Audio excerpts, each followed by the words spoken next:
What is up, guys? Rick Kakis here, and the first Iron Banner since the release of the Rise of Iron expansion has just come to an end. And with it, we were introduced to a bunch of new loot, and thankfully, a greatly improved way of getting this loot, I believe, when compared with previous Iron Banners. Now, we're going to be taking a closer look at some of this loot today when we compare the 4 different primary weapons: the Clever Dragon Pulse Rifle, the Unbent Tree Auto Rifle, the Lingering Song Hand Cannon, and the Distant Star Scout Rifle, and seeing which one of these Iron Banner primary weapons is the best. Now, the way we're going to do this is we're going to eliminate weapons one by one until we're left with the last one standing. Now, if one of your favorite weapons gets eliminated, don't feel too bad. Let me know in the comments section down below why you think I've made a mistake. But also, to be quite honest, all of these weapons are good. I wouldn't say that any of these weapons are a bad weapon that I wouldn't recommend to anyone. It's just that some, I believe, are better than others, and that's what we're going to find out today. So, let's get started. So, the first weapon I'm going to eliminate, the worst weapon of the bunch, is the Clever Dragon Pulse Rifle. I'm just fucking with you. No way. That gun is amazing. I just imagine all the half-typed out comments like, yo, is this guy fucking retarded? Like, what is he talking about? No. We are actually going to eliminate, first off, the Unbent Tree Auto Rifle. Again, disclaimer, if you like the Unbent Tree, that's totally fine. All of these weapons are pretty good, and the Unbent Tree is no different. It is one of the faster firing auto rifles, which is actually pretty much the only very competitive auto rifle archetype. Weapons like the Doctrine of Passing exist within this archetype, and those you still see a decent amount of time, and people do very well with them. However, the problem is that the Unbent Tree just really doesn't have the best starting stats. Here's a great example of this. The Unbent Tree has a starting range of 16. The Soul Stealer's Claw Auto Rifle, which is in the same category, you can still get right now for leveling up your House of Judgment. And by the way, leveling up your House of Judgment is actually going to award you with upwards of 385 gear, like all of the other packages from these factions. And the Soul Stealer's Claw has a starting range of 24. So 24 compared to the Unbent Tree's 16. The Unbent Tree has a starting stability of 32. Soul Stealer's Claw has a starting stability of 37. So you can see where I'm going here. Like, the Soul Stealer's Claw just beats out the Unbent Tree for starting range and starting stability. And a lot of other weapons beat it out as well. The Doctrine of Passing, starting range of 15, so only one less, but starting stability of 42 when compared to the Unbent Tree's 32. I know I'm throwing a lot of numbers at you guys here, but what I'm basically saying is this. The Unbent Tree is a decent weapon. If you like that archetype, by all means go for it. But there's only 3 auto rifle archetypes for damage and rate of fire that exist within Destiny. And so you have a lot of competition within this one archetype. And frankly, there's a lot of other weapons out there that just have better starting stats than the Unbent Tree, and likely you're going to have, frankly, better rolls than what you can get with the Unbent Tree. You can't even get high caliber rounds to spawn on the Unbent Tree. So you're kind of at a disadvantage. You're fighting from behind when you're trying to get a good auto rifle in this archetype if you're starting with the Unbent Tree. And that's really the reason why it was eliminated first off. Now, moving on, the next weapon I'm going to have to eliminate is the Lingering Song Hand Cannon. And I regret doing this because I actually had some of the most fun in the Iron Banner with the Lingering Song. Now, this weapon belongs to the absolute highest damage archetype for hand cannons, tying other things like the Ill Will and the Judith D. And because this hand cannon does so much damage, has 94 impact, you're actually able to 2-shot kill lower light guardians in the Iron Banner. That's what you're seeing in the background gameplay. I got matched with, for whatever reason, a bunch of really low light guardians, and I was 385, and I was 2-shotting everyone, doing 106, 109 damage for a headshot. Absolute blast to use this weapon in the Iron Banner. And if I was to rate it just on that, I probably wouldn't eliminate this gun. However, that's not going to happen all the time. The Iron Banner comes and it goes, and when you're using this style of hand cannon, this archetype of hand cannon in the normal Crucible, in Trials of Osiris, where your opponents are much less likely to have an extremely low light level when compared to you, the fact of the matter is, in terms of pure, cold hard statistics and facts, no opinion involved, is that the other less damaging category, which involves things like the Palindrome, the Lord High Fixer, the Devil You Know, all of those very competitive hand cannons, those all kill in the same amount of shots, but shoot faster.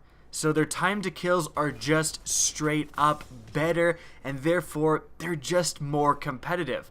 Now, there is something to be said to doing as much damage as you can with a single shot, and the Lingering Song does have a cool feature that all hand cannons within this damaging category have, which is that if you roll it with Luck of the Chamber and then combine that with the wombo combo of small bore and or feather magazine to lower the magazine size, with this archetype of hand cannons, if you get a Luck in the Chamber shot and then you get a normal shot, you will kill Guardians in 2 shots, even in the normal Crucible. So that's something to be aware of. If you rolled it with that, that is a unique factor that other archetypes of hand cannons don't possess.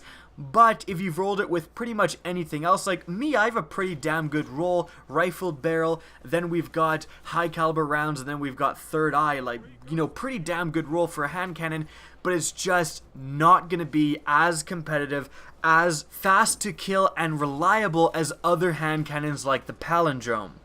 So, with those eliminations, we have 2 weapons remaining, and this is really the battle of the titans, with the Clever Dragon Pulse Rifle and the Distant Star Scout Rifle. Both of these weapons have made huge waves in the Crucible meta, but we're here to find out which one is best. Now, before we eliminate either one of these, we're going to go over each of these weapons, starting out here with the Clever Dragon. Now, the Clever Dragon's main feature is the damage archetype to which it belongs. It is one of the lowest damaging, fastest shooting pulse rifles in the game, tying the Grasp of Malak. And before the Rise of Iron, the Grasp of Malak was the only pulse rifle within this damage archetype to which you could infuse.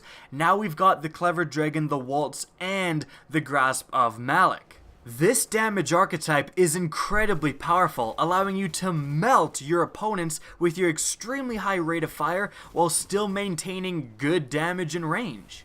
The Clever Dragon's starting stats are pretty damn good too, having reasonable stability and great range. In fact, my Clever Dragon with small bore has a better range stat than my Hawksaw with small bore. And I've been using this weapon a lot recently, even for things like Trials of Osiris, and doing very well with it. And I'm constantly surprised by just how good the range of this weapon is. I'll shoot at enemies from a longer ways away and not expect to kill them, and I'll actually kill them, which is obviously an awesome feeling. The sheer power of the Clever Dragon should not be understated.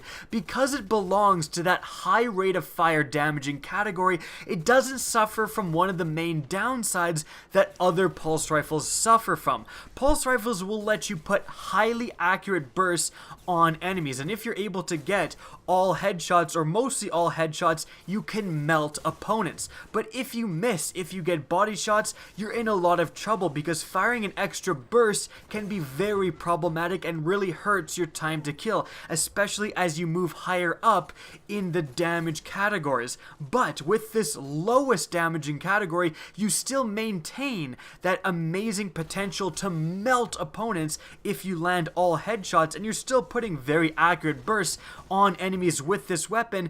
But firing an extra burst or 2 at an opponent is no big deal, and it really won't lower your time to kill by a huge amount. So that's why this pulse rifle is so powerful. However, our other contender, the Distant Star Scout Rifle, is no slouch. Speaking of damage archetypes that are good to belong to, the Distant Star belongs to one of the most rare damage archetypes for scout rifles in the game. The infusible legendary scout rifles that belong to this damage archetype right now are the Distant Star and the Angel's Advocate, and that is it. Literally 2 legendary infusible scout rifles belong to this damage archetype, which is better known as the Mida Multi-Tool damage archetype. The Mida Multi-Tool is an extremely competitive, highly used primary in the Crucible. And the reason being is because it's just an incredibly solid scout rifle. And one of the main reasons for that is that it belongs to this archetype. Now, why is this damage archetype so important? Well, simply put, it kills in 4 headshots, just like something like the Hung Jury, the Cryptic Dragon, all of that stuff kills in 4 headshots, but this archetype, the Mida archetype, shoots faster. So you have a better time to kill. Period. You just have a more competitive scout rifle when it belongs to this damage archetype as opposed to the traditional most common 4-shot kill damage archetype. And apart from just spawning in with one of the best rate of fire and impact combinations, your starting stats are pretty good as well. Great range, decent stability, and an actual very good reload speed. Couple that with a magazine size that isn't any lower than what you can expect on other scout rifles, and you just have an extremely solid gun just based on stats. But the perks are also going to improve this. You have very good perk rolls that are possible on the Distant Star. One of the best things is that it can spawn with full auto, making the absolute most of that rate of fire advantage you have over other scout rifles.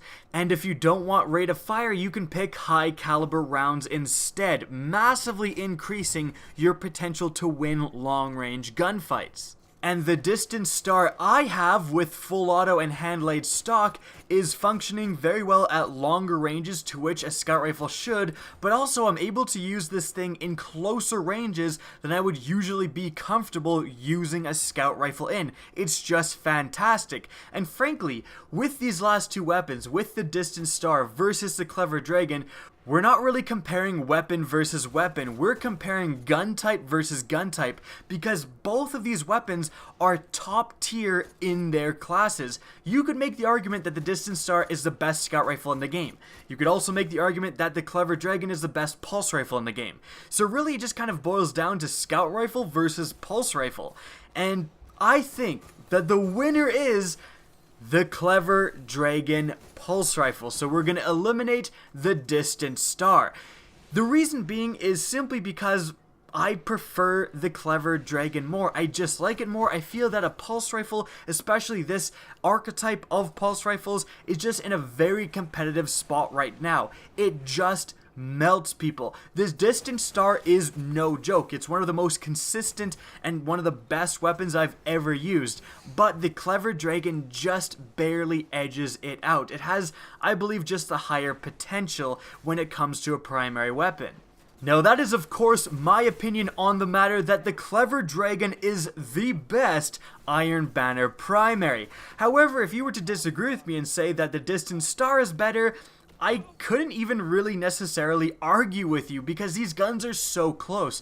They're both insanely powerful, and although I would, recommend and say that the Clever Dragon is the best, I would also really stress the fact that you should try out all of these weapons if you have them and find out which one coincides with your playstyle most. If you have a Distant Star and a Clever Dragon, don't throw the Distant Star in the vault just because I said the Clever Dragon was a tiny bit better. Try them both out. You might enjoy the Distant Star more. It's a very damn good weapon. Heck, you may even enjoy the Lingering Song more. And with that, we're going to start to wrap up this video. I hope you guys enjoyed and found this interesting. Now, if you did, please remember to help me out by simply rating and especially sharing this video. If you want to see more Destiny content similar to this, don't be afraid to slap that subscribe button. Now, if you want to get in touch with me and keep up to date with the latest channel activity, the best way is to follow me on Twitter at RickHackis. That's linked in the description down below, as is my Twitch channel, which you can also follow. Again, I hope you enjoyed the video, and as always, have a good day.